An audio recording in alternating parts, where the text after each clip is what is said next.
Well, we'll be changing gears to politics. It's still very connected to the issue of security because, I mean, at the end of the day, what are they contesting for? Isn't it your vote and promising that it will make you secure, etc.?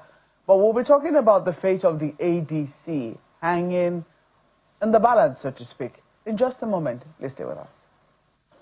The delisting of the names of the David Mark-led African Democratic Congress, ADC, from the portal of the Independent National Electoral Commission, Inec, has headlined the news and elicited protests in the last 1 week.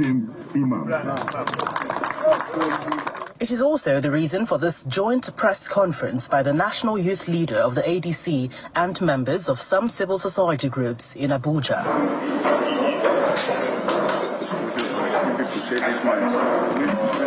The group accused the electoral umpire of being partisan and called for the restoration of the delisted names on its portal. The leadership inaugurated on July 29, 2025, led by Senator David Mark, remains the only legitimate leadership of the ADC. Any attempt to alter this without a final court judgment is illegal, null, void, and unacceptable. We hereby issue a 3-day ultimatum to Inec to immediately restore the Senator David Marks-led leadership on its official portal, cease all actions based on letters, pending motions, or non-binding processes without express court orders. Beyond the call, the group is also threatening to occupy INEC offices nationwide. We are going to be on the streets. This is not a protest for one day. It's Occupy INEC Nigeria. And as soon as we're ready, after this expiry of the ultimatum, we are going to take the streets. And our footsteps is going to open up the ears of those that feel they don't want to hear what the Constitution says. Rather, they want to push ahead their own personal agenda.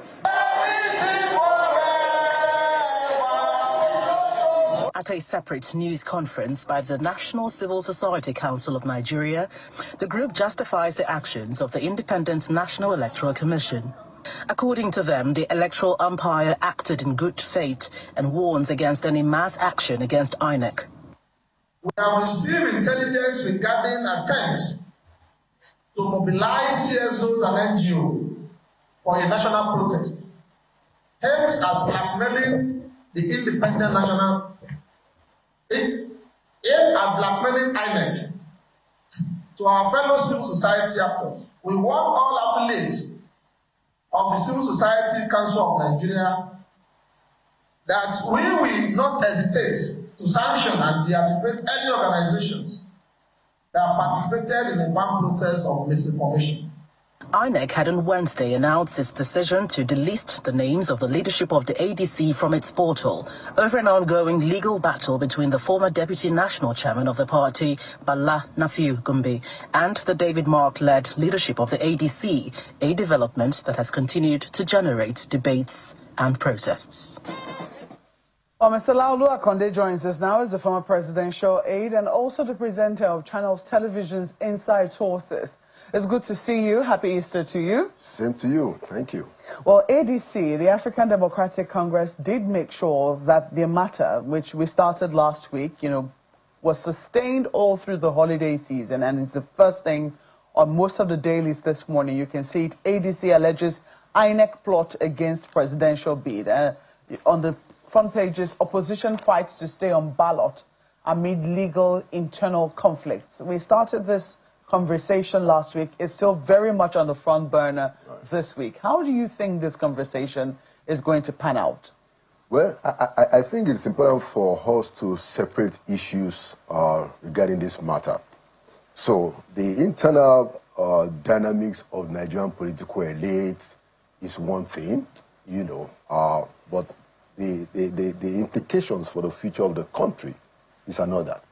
So I can reel out, a litany of some of the poor organization of ADC, just as we can speak of a lot of contradictions within APC or any political party for that matter. We can speak even of the notion that Nigeria's politics today, the way it is being conducted, is based too much on personal, selfish aggrandizement. And there's a very little, if any, content for the public good. Okay? And that affects essentially many of the political parties. Now, for instance, most people don't know that this Nafiu Bala Gombe case is being paid for by somebody that is outside of the ADC. Okay?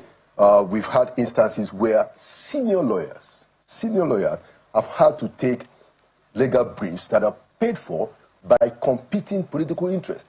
And this has happened, whether it's APC or ADC or PDP.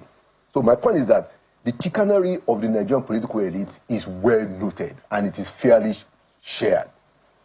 But what we should differentiate from all of this is what affects the future of the country. If Inec allows a situation whereby we do not have a reasonable competition in the presidential election, then Inec will be held responsible for the destruction of the democratic space. And so that is the attitude that, in my view, we ought to have.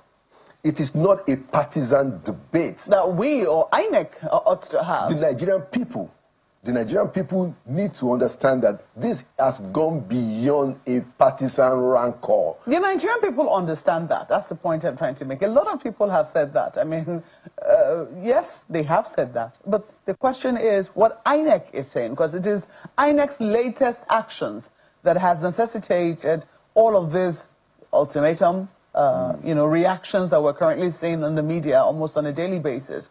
It is Inec's derecognition of the leadership of ADC that has now raised this. Nafiu Bala has been making his noise for a while, but then there are questions as to whether Inec truly recognized his position and the fact that he had gone to court. Inec is now saying, well, we're not the court. This dispute is lingering. We are not recognizing any of the leaderships until this dispute is resolved. And that's a very dangerous interpretation that Inec has taken.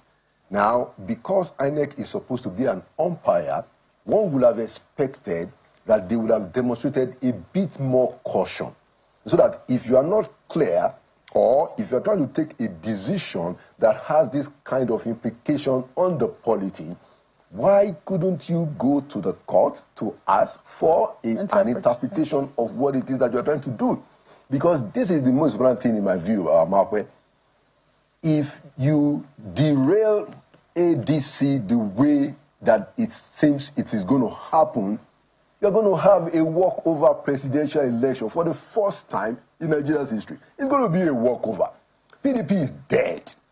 Wike has ensured that. The only opposition that exists today is ADC.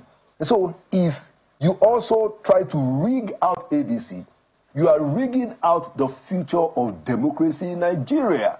And that's why I said that, look, I am able, and I think people should separate the games and the antics and the shenanigans of our politicians. They should put it aside. And we should talk to Professor Joash Amupiton that you must understand why you are walking on eggshells on this matter. If you kill ADC, you are not just killing them for their improprieties or whatever. You are actually killing the potential of the development of the democratic space of this country. You're going to have a presidential election that will be a walkover. And people say that, oh, well, there are several political parties. Come on. It's interesting that you say it very categorically that PDP is dead. It's dead. Some people will say they disagree with you. No, it's be a waste of time. It might be in limbo. Just a moment. It might be in limbo. It might not be offering any opposition to the government of Bola Ahmed Tinubu. But it is because it has chosen not to. The fact that it hasn't done that doesn't mean that it doesn't have the potential. We can't even say that it has decided to do that. What we have is one federal minister running riots, displaying absurdities, which the president and the ruling party, the government, has allowed to happen. Excessive behavior. You cannot say in any way that PDP has taken any decision. No. Yet some week, the FCT minister has taken a decision, and he has managed with the, some legal mumbo jumbo here and there, outwitted Bala, in Bauchi, and outwitted Sheyi Makinde in Oyo State. That is what is happening. Yeah. I was going to also mention the fact that they had a convention 2 weeks ago, this PDP you mentioned, right. And there were quite a number of big wigs. Before you cannot just say, oh, the road roughshod over them. Bukola Saraki, for instance, former Senate president.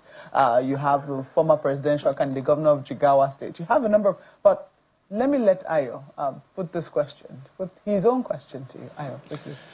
Well, thank you, Mokwe. I'm actually a little more interested in some of the issues about insecurity, security or a lack of it. The president visited Plateau, and he also he spent a day there, then went to some other things. The challenge that I have always seen here is, well, we expect the president or whoever it is to visit these places, and then what? Mr. Konde, we recognize the symbolism, but then it's the lives of people we're talking about. Is it impossible for states, state governments, to do whatever it is that they can to put these issues in abeyance? And most importantly, why mostly the North? Well, thank you for that question. I think the problem that we are dealing with here, in my view, is that we have had an overplay of the political hand, even in the management of the insecurity in the country. And I'll explain. So the president goes to Plateau, after we've said that, look, all these deadpan press statements don't cut anything. Okay, the man gets on the plane and goes to Plateau, lands in the airport, holds a meeting for a short while, and turns right back. Now, even in the meeting that the president held, which was shown live, it was more of a conversation between politicians. The former governor of this, the former party leader here, the president did not even take time, based on what we saw on TV, to listen to the victims. There was no considerable interaction besides when he was going out shaking their hands. So you see not only the lack of empathy, while it is good that he went, at least he went, he got on the plane, he went there, that's a good thing, but completely insufficient. And that's the reason why we must understand the point about making this state police matter a very more urgent thing, because that is what addresses your question, Ayo, about the responsibility of the state. The state government cannot do anything the way it is sorted now than to kowtow to the federal government. They don't control the security. And that is why we have to keep pushing the buck to where it belongs, to the desk of the president. When the president went to Plateau, he did not interact sufficiently with the people that he ought to interact with. What would have happened, for instance, if the president spent the night into the Good Friday in Plateau? How do you think that would have assuaged the feelings of the community? I think that would have been a great idea. Since the president has been going, since all these killings have been going on, very patterned, almost predictable attacks and killings, how many people have we seen in the courts being arrested, being prosecuted? Where is the cry for justice? We cannot see it. These are the major problems that we are leaving behind, and a whole lot of political play is getting in the mix of even this insecurity management. President is calling David Jang, is calling Lalong, is calling them to speak. Is that what is necessary? When the victims, some of them were even brought there, we didn't hear from them. The president should have listened to the victims and spoken to the victims so that all of us can see the empathy. Let me go back to the ADC issue very quickly. You said something about how this court case is being funded from outside of the ADC, which is a very significant finding, if you ask me. Well, if you ask the right people, they will tell you it's a common behavior, really. It's not new. It's a common behavior. You certainly do believe that, because this morning was one of the questions that my colleagues asked of someone who was speaking for Nafi Bala, who was saying that, you know, he could get funding from outside, he could get... The allegation outside is that he's been bribed or he's been put up to this by people within the ruling party. Are you able to confirm that this funding, this court cases, is coming from sources that could be linked with the ruling party? Well, you know, so I can't make that categorical claim because I've not investigated this particular case to know who it is that is funding it. But a lot of senior lawyers, people who have conscience, have told us over and over again, and this is not a new practice. You can ask any political editor in Nigeria, any political reporter, that you will find instances where cases within one party have been funded by people outside the party because they have been able to identify a particular interest of theirs in those cases. So there's no way Nafi Bala will be able to afford 2 senior advocates of Nigeria. 3. Make that 3. Yeah, Nafi Bala doesn't have the money to pay those folks. So somebody is the one that is funding it. And this is the kind of thing that we want Professor Joash Amukuto to understand some of these nuances. You have to take a deliberate position to protect democracy. That's the role of Inec. You know, look, I have a fair idea that we know he's going to win the elections. You know, that's my view. But we must keep the space open so that people can have a way to choose. Falano said, let Nigerians choose who their oppressors will be. Well, I sincerely hope that will not be the situation. We have to thank you for coming on this morning. Mr. Laolo Akon is the former presidential aide and the presenter of Channels Television's Inside Sources. That's all wrap up this beautiful Tuesday morning. Thank you for watching. I'm Maokwe Ogunyusi. And I'm Ayo Makinde. Welcome to a new work week. Have a wonderful rest of your day. Business Morning is next.